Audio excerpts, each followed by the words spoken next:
دنیا کے تکبر سے انسان اتنا برباد نہیں ہوتا جتنا دین کے تکبر سے انسان برباد ہوتا ہے۔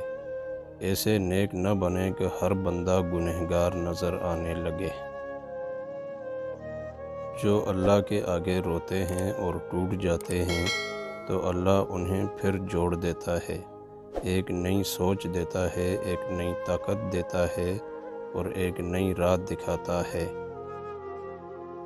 اگر آپ بغیر محنت کیے ہاتھ پہ ہاتھ رکھے اچھے وقت کا انتظار کر رہے ہیں تو جان لیں آپ کا اچھا وقت بھی ٹانگ پہ ٹانگ رکھے آپ کی محنت کرنے کا انتظار کر رہا ہے۔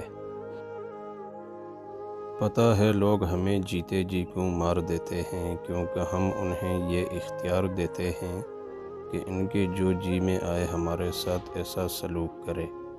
غلطی ان کی نہیں ہوتی، بالکل نہیں، غلطی سراسر ہماری ہوتی ہے، کیونکہ ہم اپنی عزت نفس بھی انہیں تھما دیتے ہیں۔ اللہ اس انسان کو پسند کرتا ہے جو نفس کی لگاموں کو اپنے ہاتھ میں رکھتا ہے، نہ کہ نفس کو اپنی لگام میں تھما دیتا ہے۔ جو اپنے نقص پر نظر رکھتا ہے گمراہی سے بچتا ہے، ہر پل اپنی اصلاح کرتا ہے۔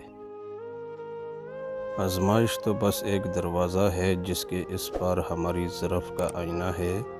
اللہ تو بس ظرف ہی دیکھ رہا ہوتا ہے اور پھر وہ اس آئینے کو ہمارے سامنے کر دے گا، دیکھو یہ ہو تم۔